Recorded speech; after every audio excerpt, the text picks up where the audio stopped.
Takole ponosno s prapori prostovoljnih društev iz vse slovenske Istre so z obvezno spremljavo koračnice prostovoljni gasilci preplavili Koper in nazdravili novemu gasilskemu terenskemu vozilu.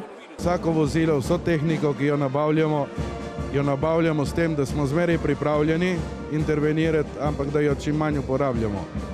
Dejstvo pa je, da mora biti tehnika toliko napredna, da gremo v korak s časom, da lahko pravilno interveniramo. Požrtvovalno, tako kot so tudi minulo poletje pomagali pri večjem požaru na Krasu. Uspešnost intervencije je namreč odvisna od dobro razvitega sodelovanja med poklicnimi in prostovoljnimi gasilci. Brez prostovoljcev ni varnosti v Sloveniji. Prostovoljci smo izjemno bogati, ne v materialnih sredstvih, to da v tistem duhovnem smislu, kaj dobimo od tistim, ki jim pomagamo, to so stvari, ki jih denar ne more kupiti.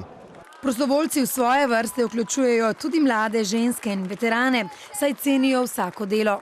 Nenazadnje imamo tudi malo drugačno vlogo ženske, ponavadi kaj pomagamo pri kakšnih organizacijah, udeležujemo se tudi gasilskih tekmovanj in vaj in tudi se pripravljamo včasih, da bomo tudi v operativi, torej gašenje.